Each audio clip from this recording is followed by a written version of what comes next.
एक समय की बात है, एक राज्य में एक प्रतापी राजा राज करता था।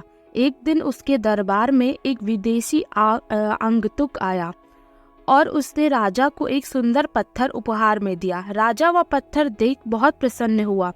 उसने उस पत्थर से भगवान विष्णु की प्रतिमा का निर्माण कर उसे राज्य के मंदिर में स्थापित करने का निर्णय लिया और प्रतिमा निर्माण का कार्य राज्य के महामंत्री को सौंप दिया। महामंत्री गांव के सर्वश्रेष्ठ मूर्तिकार के पास गया और उसे वह पत्थर देते हुए बोला, महाराज, मंदिर में भगवान विष्णु की प्रतिमा स्थापित करना चाहते हैं।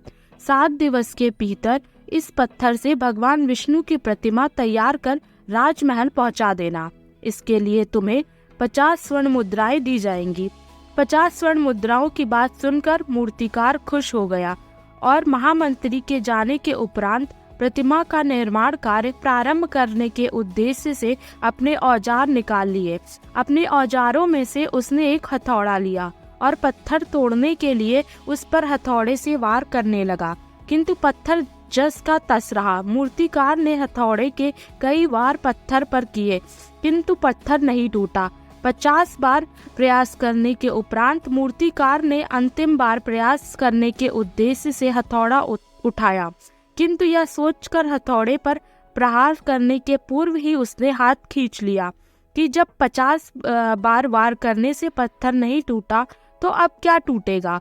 वह पत्थर लेकर वापस महामंत्री के पास गया और उसे यह कह वापस कर आया कि इस पत्थर को तोड़ना नामुमकिन है, इसलिए इससे भगवान विष्णु की प्रतिमा नहीं बन सकती।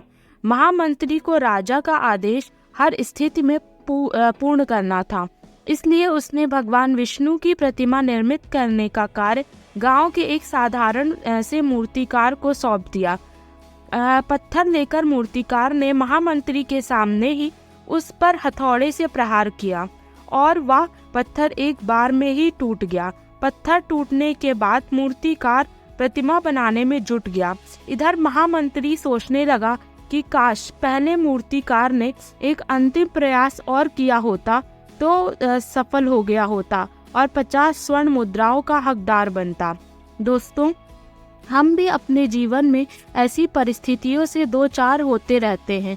कई बार किसी कार्य को करने के पूर्व या किसी समस्या के सामने आने पर उसका निराकरण करने से पूर्व ही हमारा आत्मविश्वास डगमगा जाता है और हम प्रयास किए बिना ही हार मान लेते हैं। कई बार हम 1-2 प्रयास में असफलता मिलने पर आगे प्रयास करना छोड़ देते हैं, जबकि हो सकता है कि कुछ प्रयास और करने पर कार्य पूर्ण हो जाता या समस्या का समाधान हो जाता। यदि जीवन में सफलता प्राप्त करनी है तो बार बार असफल होने पर भी तब तक प्रयास करना नहीं छोड़ना चाहिए जब तक सफलता नहीं मिल जाती। क्या पता जिस प्रयास को करने के पूर्व हम हाथ खींच ले वही हमारा अंतिम प्रयास हो और उसमें हमें कामयाबी प्राप्त हो जाए। धन्यवाद दोस्तों।